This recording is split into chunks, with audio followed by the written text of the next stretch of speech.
So good evening students. State one prudential reason and one moral reason for power sharing with an example from the Indian context. అంటే ఒక prudential reason ఒక moral reason చెప్పమన్నారు power sharing కోసం examples తో Indian context లో. ఓకేనమ్మా, done. First of all what is mean by Prudential reason? Prudential reason అంటే తెలుసమ్మా, అది ఒక జుడిషియస్ గా వైస్ ప్రాక్టికల్ రీజన్, దాన్ని ప్రొడెన్షియల్ రీజన్ అంటారు. అండ్ నెక్స్ట్ ఇంకేంటి, moral reason. So moral reason అంటే ఏంటి? ఎథికల్ రీజన్స్, ఎథికల్ ప్రిన్సిపల్స్ తో కూడిన ఒక రీజన్. సో అది మారల్ రీజన్. సో అది రెండింటికి డిఫరెన్స్. సో ఈ రెండింటికి పవర్ షేరింగ్ కోసం ఎగ్జాంపుల్స్ ఇమ్మంటున్నారు. ఓకేనమ్మా, ఫస్ట్ సో ప్రొడెన్షియల్ రీజన్ కోసం తెలుసు, judicious wise practical reason. So ఈ ప్రొడెన్షియల్ రీజన్ అంటే ఏం చేస్తుంది అంటే, ప్రొడెన్షియల్ రీజన్ ఇది ఫస్ట్ ఆఫ్ ఆల్ గొడవలు తగ్గిస్తుంది సోషల్ గ్రూప్స్ మధ్యన. సో సోషల్ గ్రూప్స్ మధ్యన గొడవలు ఇది తగ్గిస్తుంది. అండ్ ఇంకా పొలిటికల్ స్టెబిలిటీని స్ట్రాంగ్ గా ఉంచుతుంది. ఇంకా ఇది పవర్స్ అనేది సెంట్రల్ గవర్నమెంట్ కి స్టేట్ గవర్నమెంట్ కి పంచుతుంది. ఓకేనమ్మా, ఇది గొడవలు తగ్గిస్తుంది. టూ రీజన్స్ మధ్యన, రెండు ప్రాంతాల మధ్యన గొడవలు తగ్గించి స్టెబిలిటీని మెయింటైన్ చేస్తుంది ఎక్కువ శాతం ఇండియా మొత్తానికి. సో అదే ప్రొడెన్షియల్ రీజన్ కి మెయిన్ మోటో. సో ఇప్పుడు మనం పాయింట్ లెసన్ లోకి వెళ్దాం. So it is based on careful calculation of gains and losses. So ఈ ప్రొడెన్షియల్ రీజన్ దేనికోసం చెప్తుందంటే, ఇది వివేకమైన కారణం. ఇది లాభ నష్టాలను జాగ్రత్తగా లెక్కించడంపై ఆధారపడి ఉంటది. ఓకేనమ్మా, డన్. సో కేర్ఫుల్ క్యాలిక్యులేషన్స్ అంటే జాగ్రత్తగా లెక్కలు వేయడం. ఓకేనమ్మా, done. So gains and loss అంటే మీకు తెలుసు, లాభాలు మరియు నష్టాలు. సో ఇది లాభ నష్టములు జాగ్రత్తగా లెక్కించడంపై ఆధారపడి ఉంటది ఈ prudential reason. Next, this reason for power sharing is good because it helps to reduce the possibility of conflict between social groups. Next, power sharing. అసలు what is mean by power sharing? So power sharing అంటే ఏం తెలుసమ్మా, power ని distribute చేయడం, ఎవరెవరికి different organs కి power ని distribute చేయడం. ఆ డిఫరెంట్ ఆర్గన్స్ ఎవరు? Judiciary, executive, legislative. సో ఈ మూడింటికి పవర్ ని షేర్ చేయడం, పవర్ ని పంపించడం, దాన్ని పవర్ షేరింగ్ అంటారు. నెక్స్ట్, సో ఇంకా కాన్ఫ్లిక్ట్ అంటే ఏంటి? కాన్ఫ్లిక్ట్ అంటే శత్రుత్వం. సో సోషల్ గ్రూప్స్ అంటే ఏంటి? Social groups is nothing but number of people who interact with each other. So people కలిసిమెలిసి ఇంటరాక్ట్ అయ్యి ఉండడం, వాళ్ళే సోషల్ గ్రూప్స్ అంటారు. ఫిజికల్ గా కానీ ఎమోషనల్ గా కానీ సపోర్ట్ చేసుకోవడం, ఇంటరాక్ట్ అయ్యి, దానిలో సోషల్ గ్రూప్స్ అంటారు. సో ఈ యొక్క పాయింట్ కి అర్థం ఏంటమ్మా, రీజన్ ఫర్ పవర్ షేరింగ్ ఏం చేస్తుందంటే, సోషల్ గ్రూప్స్ మధ్యలో ఉన్న గొడవల్ని తగ్గించడంలో ఇది సహాయం పడుతుంది. కాబట్టి ఇది అధికార భాగస్వామ్యానికి ఈ కారణం చాలా మంచిది. ఈ ప్రొడెన్షియల్ రీజన్ అనేది చాలా మంచిది. So done. Next example, reserved constituencies for minorities and women in assemblies and parliament is the best example. ఇంకా ఏం చెప్తారంటే రిజర్వ్డ్ కాన్స్టిట్యుయెన్సీస్. రిజర్వ్డ్ కాన్స్టిట్యుయెన్సీస్ అంటే ఏం తెలుసమ్మా, స్పెసిఫిక్ సీట్స్ అన్నమాట సెట్ చేయడం. ఎవరి కోసం? ఎస్సీ కోసం, ఎస్టీ కోసం. ఇండియాలో, భారతదేశంలో ఒక స్పెసిఫిక్ సీట్ సెట్ చేయడం ఎస్సీ క్యాస్ట్ కి, ఎస్టీ క్యాస్ట్ కి, వాళ్ళే రిజర్వ్డ్ కాన్స్టిట్యుయెన్సీస్ అంటారు. ఫర్ మైనారిటీస్ అంటే ఏంటి? చాలా తక్కువ, small numbers. Women in assemblies. So assemblies అంటే తెలుసు కదా, సమావేశాలు. అండ్ పార్లమెంట్ మీకు తెలుసు కదా, ప్రైమరీ ఫంక్షన్ అన్నమాట, లాస్ ని తయారు చేయడానికి. So at the same time power ని చేంజ్ చేయడానికి, పవర్ ని చేంజ్ చేయొచ్చు, ఉన్నదాన్ని రద్దు చేయొచ్చు, కొత్త లాస్ ని క్రియేట్ చేయొచ్చు. ఇవే parliament main functions. So first ఈ పాయింట్ మళ్ళీ చెప్పుకుందాం. ఈ యొక్క రిజర్వ్డ్ కాన్స్టిట్యూషన్స్ అనేవి పక్కన ఉంచాలి షెడ్యూల్ క్యాస్ట్స్ కి, షెడ్యూల్ ట్రైబ్స్ కి. సో ఈ గ్రూప్స్ కి సమానమైన ఛాన్సెస్ అనేది ఇవ్వాలి పాలిటిక్స్ లో పాల్గొనడానికి. సో దీని ద్వారా గొడవలని తగ్గుతాయి. సో అన్యాయంగా ఎవరికి భావిస్తున్నారో అది కూడా వాళ్ళలో తగ్గుతుంది. సో ఇది పొలిటికల్ స్టెబిలిటీకి చాలా బాగుంటది. సో ఇదే ఎగ్జాంపుల్ ప్రొడెన్షియల్ రీజన్ కి. సో సోషల్ టెన్షన్స్ ని ప్రివెంట్ చేయొచ్చు. ఓకేనమ్మా, డన్. ఇది దీనికి అర్థం. క్లియర్? అర్థమైందమ్మా, డన్. నెక్స్ట్ రీజన్ కూడా ఒకసారి చెప్తాను చూడమ్మా. దీనికి అర్థం ఏంటి తెలుసమ్మా, పవర్ షేరింగ్ అనేది ఇవ్వాలి. దేనికి ఇవ్వాలి? డిఫరెంట్ సోషల్ గ్రూప్స్ కి ఒక మంచి రోల్ అనేది ఇవ్వాలి. ఫెయిర్ ఒక రోల్ ఇవ్వాలి డెసిషన్ మేకింగ్ కి. సో అన్ని గ్రూప్స్ అందులో ఇంక్లూడ్ అవ్వాలి.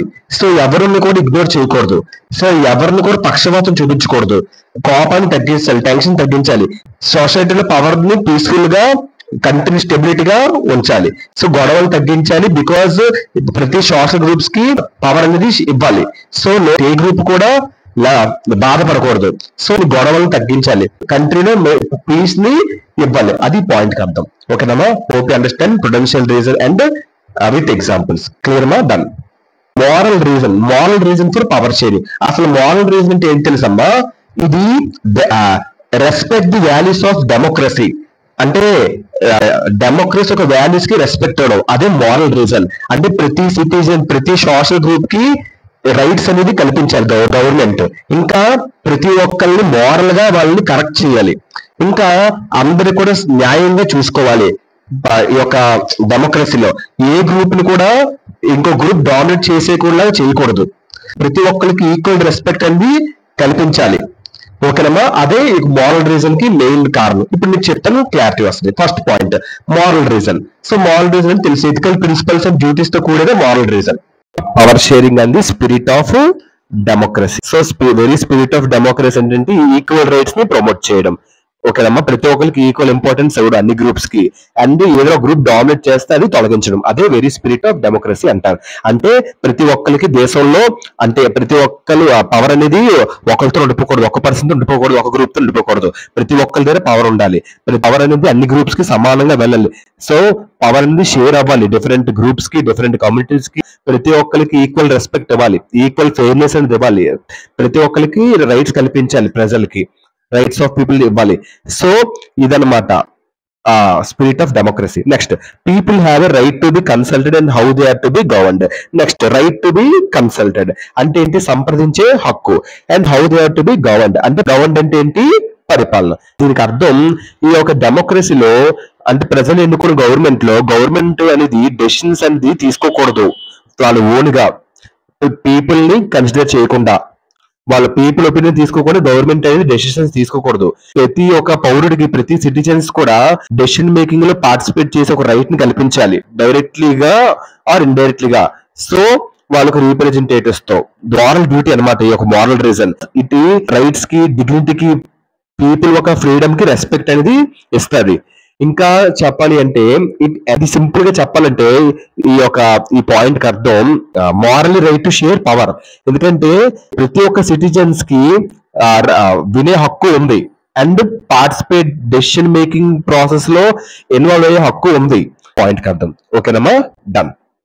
Example, decentralisation of powers is India is the best example. Decentralisation of powers అనేది ఇండియా అంటే ఏం తెలుసా? డీసెంట్రలైజేషన్ ఆఫ్ పవర్స్ అంటే దీనికి అర్థం ఇండియాకి మొత్తం 3 లెవెల్ ఆఫ్ గవర్నమెంట్ ఉంటాయి. Central government, state government, local government. Local government అంటే మీకు తెలుసు, పంచాయతీ, మున్సిపాలిటీస్ అవన్నీ లోకల్ గవర్నమెంట్ అంటారు. ఈ డీసెంట్రలైజేషన్ ఏం చేస్తుంది అంటే పవర్ ని డివైడ్ చేస్తుంది. లోకల్ సెల్ఫ్ గవర్నమెంట్ ని చాలా బలపరుస్తుంది. పీపుల్ ని డైరెక్ట్ గా పార్టిసిపేట్ చేసేలా చేస్తుంది. అడ్మినిస్ట్రేషన్ లో కూడా షేర్ చేసేలా చేస్తుంది. ఎలా అంటే లోకల్ బాడీస్ కి పవర్ ఎలాగేస్తుంటే వాటర్ సప్లై చేయడం, రోడ్స్ వేయడం, స్ట్రీట్ లైట్స్ వేయడం, శానిటేషన్ వేయడం, అలా లోకల్ బాడీస్ కి సపోర్ట్ చేస్తుంది. లోకల్ డెవలప్మెంట్ వర్క్స్ కూడా చేస్తుంది. ఇది ఇంకా ఏం చేస్తుంది అంటే బర్డెన్ తగ్గిస్తుంది.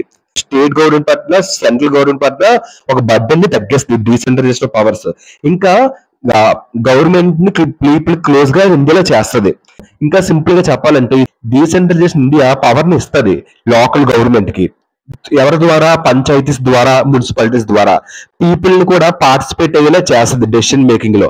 అండ్ భరోసా ఇస్తుంది, మంచి పరిపాలన అండ్ డెమోక్రసీని బలపరిచేలా చేస్తుంది. ఇది డీసెంట్రలైజేషన్ పవర్స్. ఓకేనమ్మా? ఇదే మోరల్ రీజన్. ఓకేనమ్మా? డన్. ఒక్కసారి షార్ట్ గా చెప్తాను చూడమ్మా. సో ప్రొడెన్షియల్ రీజన్ అంటే ఏం తెలుసా? ఇది ఒక వైస్ రీజన్స్ అనమాట. ఇది ఎందుకంటే ప్రాబ్లమ్స్ అవాయిడ్ చేస్తుంది, కంట్రీని స్టెబిలిటీ ఉండడానికి హెల్ప్ చేస్తుంది. ఇంకా ఇది ఏం చేస్తుంది అంటే గొడవలను తగ్గిస్తుంది సోషల్ గ్రూప్స్ మధ్యన. ఓకేనమ్మా? అండ్ పీపుల్ ని పవర్ ని ఇంక్లూడ్ చేస్తుంది. ఇంకా ఇది పీస్ ని ఇస్తుంది, ప్రజలు కంట్రీ యూనిటీగా ఉండడానికి చూస్తుంది ఈ ప్రొడెన్షియల్ రీజన్. ఇది ఇంకా ఫెయిర్ ఛాన్స్ వస్తుంది ప్రతి ఒక్కరికి పార్టిసిపేట్ చేయడానికి. ఉమెన్ కి అసలు ఇంపార్టెన్స్ ఇచ్చేవారు కాదు, ఎస్సీ క్యాస్ట్, ఎస్టీ క్యాస్ట్ కి. అలా కాకుండా ఇది ప్రతి ఒక్కరికి ఫెయిర్ ఛాన్స్ ఇచ్చేలాగా చేస్తుంది. ఎస్సీ క్యాస్ట్ కి, ఎస్టీ క్యాస్ట్స్ కూడా ఫెయిర్ ఛాన్స్ ఇస్తుంది ప్రతి ఒక్కరిని పార్టిసిపేట్ చేయడానికి అన్నింటిలో కూడా. ఇన్ఈక్వాలిటీ రిడ్యూస్ చేస్తుంది. మోరల్ రీజన్ అంటే ఏంటి? వాల్యూస్ కోసం, స్పిరిట్ ఆఫ్ డెమోక్రసీ కోసం చెప్తుంది, అంటే ప్రమోట్ ఈక్వల్ రైట్స్ కోసం చెప్తుంది. ఇంకా ఏంటి భరోసాస్ తెలుసా? పీపుల్ ని డైరెక్ట్లీగా డెసిషన్ మేకింగ్ ప్రాసెస్ లో టేక్ పార్ట్ అయినా చేస్తుంది, భాగస్వామి అయినా చేస్తుంది, ప్రతి ఒక్కరు మోరల్లీగా కరెక్ట్ అయినా చేస్తుంది డెమోక్రసీలో. ఇదమ్మా ప్రొడెన్షియల్ రీజన్, మోరల్ రీజన్, ఒక short explanation. Hope you understand. Thank you.